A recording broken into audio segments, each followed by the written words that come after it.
आमच्या आदरणीय आमदार साहेबांच्या कार्यकाळामध्ये जे आम्ही लोकांना आमदार म्हणजे विधानसभेच्या निवडणुकीपूर्वी आश्वासित केलं होतं त्यातील बहुतांश म्हणजे 100% आम्ही त्या आश्वासनाची पूर्तता करण्याचा दादांनी फार प्रामाणिकपणे प्रयत्न केलेला आहे। महाराष्ट्राच्या सर्वोच्च अशा सभागृहामध्ये आज आपल्या जत विधानसभा क्षेत्रातील सगळे प्रश्न मांडले गेले, सातत्यानं त्याचा पाठपुरावा केला गेला आणि त्याचंच हे यश म्हणजे आज जे आपल्या तालुक्यातल्या ज्या भागामध्ये पाणी जाणार नव्हतं त्या भागामध्ये पाणी पोहोचलेलं आणि इथून पुढच्या काळामध्ये सुद्धा त्याच्या काय काय उपाययोजना करायच्या ह्या दादाने ठरवलं। परंतु काय झालंय, दादांनी एखाद्या कामाची यादी मंजुरीसाठी दिलेली असते, अंतिम टप्प्यात आलेली असते, ती अंतिम टप्प्यातली यादी काही अधिकाऱ्यांना मॅनेज करून मागून घ्यायची आणि आपले खोटं पत्र तयार करायचं आणि तुम्ही जनतेसमोर सोशल मीडियाच्या माध्यमातून दाखवायचं, ही दिशाभूल आहे।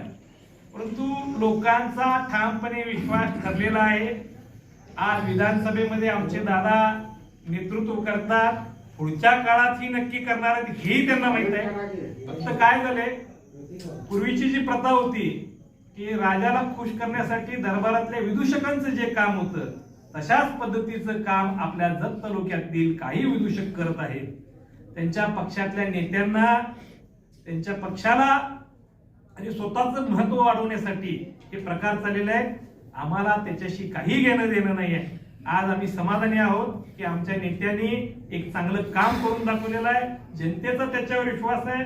सर्वात महत्वाचं म्हणजे जे सर्वोच्च असं सभागृह आहे त्या सभागृहामध्ये हे सगळे विषय मांडलेले गेलेले आहेत, ते सगळे म्हणजे विषय पटलावरती आलेले आहेत। अधिकाऱ्यांनी, प्रशासनाने त्याची दखल घेतलेली आहे। आज जरी आम्ही सत्तेत नसलो तरी राज्याचे मुख्यमंत्री असतील, उपमुख्यमंत्री असतील, संबंधित खात्याचे मंत्री असतील, त्या दादांच्या प्रश्नांचा वारंवार जो मारा होत होता त्याचा सगळा प्रभाव बघून ते प्रत्यक्ष त्या एकत्रितपणे मीटिंग घेतलेली आहे। उद्या सुद्धा त्यांनी मीटिंगला बोलवलेलं आहे।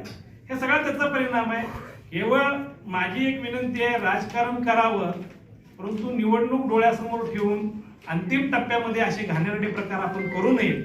आणि जर या पुढच्याही काळात जर तुम्हाला तसंच करायचं असेल तर जशाच तसं उत्तर दिल्याशिवाय काँग्रेस पक्ष गप्प बसणार नाही।